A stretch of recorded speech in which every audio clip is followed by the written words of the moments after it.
तिथि है, किस तरीके से याद कर रहे हैं, लेजेंडरी लीडर रहे इंडियन पॉलिटिक्स में? देखिए, मेरे तो पिता हैं। स्वाभाविक है कि उनकी कमी हर दिन हर लम्हा महसूस होती है, और ये उन दिनों में से है जब वो यादें और ज़्यादा दिमाग में आपके कौंधती हैं। आज 4 साल हो गए उनको गए हुए। ये ऐसे लम्हे होते हैं जब आप उनको याद करें तो एहसास होता है कि आज से 4 साल पहले इस वक्त वो मेरे साथ थे। शाम को 6:05 पर उनका निधन हुआ था। तो ये दिन बहुत सी यादों को, बचपन में बिताए हुए उनके साथ पलों को, पर मुझे खुशी इस बात की है कि आज वो जहां कहीं भी होंगे इस बात को देखकर खुश होंगे, संतुष्ट होंगे। मुझे लेकर, अपनी पार्टी को लेकर उन्होंने बहुत सी उम्मीदें लगा कर रखी थी। मुझे लगता है कि आज कहीं ना कहीं मैं उनके सपनों को पूरा करने की उस राह पर निकल चुका हूं। ये बात जरूर उनको संतुष्टि देती होगी। पार्टी को जिस मजबूत स्तर पर वो देखना चाहते थे, आज पार्टी के सांसदों की बात हो, अलग राज्यों में हमारे विधायकों की बात हो, संगठन देश भर में जिस तरीके से पार्टी का मजबूत हुआ है, ये तमाम वो विषय थे जिनको उन्होंने हमेशा प्राथमिकता देने का कार्य किया। आज जब वो हम लोगों के बीच नहीं है, उनकी याद, उनकी सिखाई बातें, उनके विचार, उनके सिद्धांतों पर चलना ही मेरे जीवन का एकमात्र लक्ष्य है, और उसी लक्ष्य को पूरा करने का, पापा के सपनों को पूरा करने का हर संभव प्रयास कर रहा हूं। भारत रत्न की बात चल रही है, भारत रत्न आप चाहते हैं? नतीजे सामने आ रहे हैं, क्या कहेंगे? देखिए, अभी जस्ट रुझान आने शुरू हुए हैं। मैं मानता हूं, उम्मीद करता हूं, जिस तरीके से भाजपा ने दोनों राज्यों में मेहनत की है, जिस तरीके से हरियाणा में 10 साल का कार्यकाल भारतीय जनता पार्टी का रहा है, मैं मानता हूं कि जनता कहीं ना कहीं विश्वास करती है भारतीय जनता पार्टी, मेरे प्रधानमंत्री जी पर। उम्मीद करता हूं कि शाम तक जब परिणाम पूरी तरीके से आएंगे, वो उसी आधार पर होंगे जिसकी अपेक्षा हम लोग करते हैं। इसको नींद नहीं आ रही है, इस तरह की बात विपक्ष के लोग कह रहे हैं। काफी अहम बताया जा रहा है विधानसभा चुनाव। देखिए, केंद्रीय गृह मंत्री जी से मुलाकात हुई है, कई विषयों पर हम लोग की चर्चा हुई, हम लोग की मुलाकातें हुई। मौजूदा राजनीतिक परिस्थितियां, जिसमें स्वाभाविक है कि आगामी बिहार के विधानसभा के चुनाव हैं, बिहारी हूं, बिहार राज्य हमेशा से मेरे लिए प्राथमिकता रहा है, उसको लेकर भी चर्चा हुई। कई और राज्यों में, झारखंड में, अलग अलग राज्यों में जहां पे चुनाव होने हैं, उसको लेकर भी हम लोगों की सकारात्मक चर्चा हुई है। मैं मानता हूं कि आने वाले दिनों में उस सकारात्मक चर्चा के परिणाम भी हम लोग को देखने को मिलेंगे। नीतीश को नींद नहीं आती, इस तरह के विपक्ष के लोग कह रहे हैं, मानसिक स्थिति उनकी ठीक नहीं है जब से वो बीजेपी के साथ गए हैं। क्या मिलेगा इस तरीके की व्यक्तिगत टिप्पणी करके?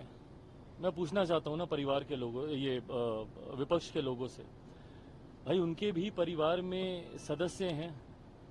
संभवतः किसी न किसी को उम्र के किसी न किसी दौर पे कोई ना कोई परेशानी होती होगी। क्या इस तरीके से आप अपने परिवार के सदस्यों पे टीका टिप्पणी करेंगे? राज्य के मुख्यमंत्री हैं वो।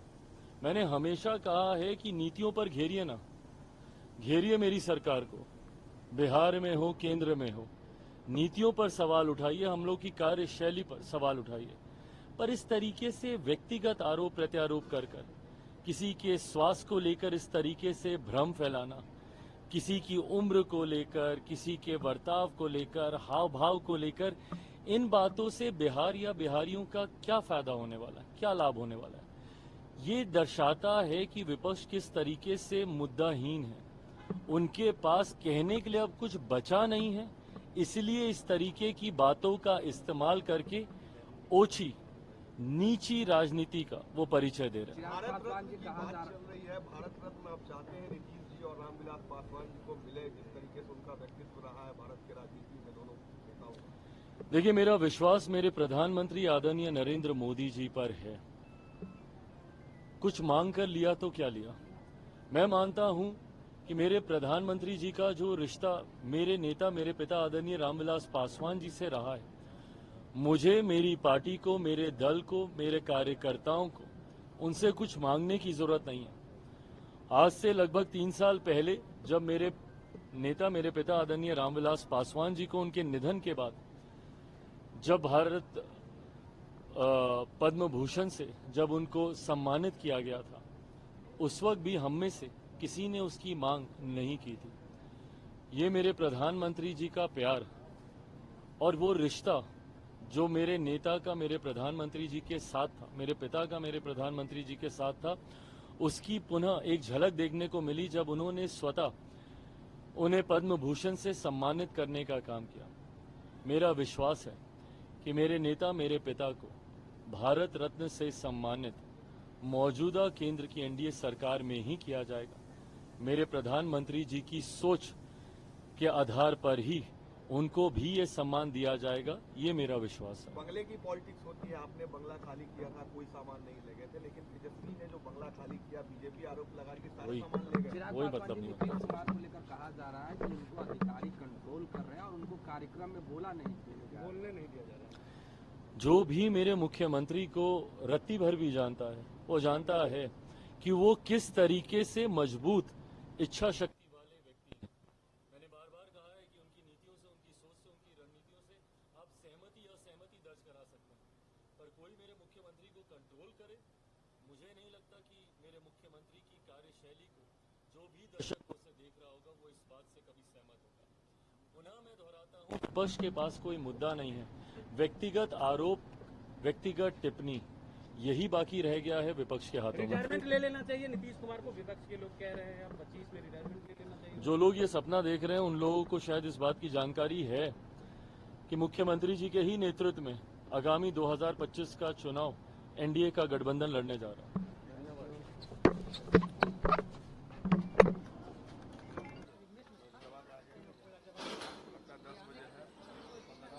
वही ठीक बोले कि 9 मिनट से ज्यादा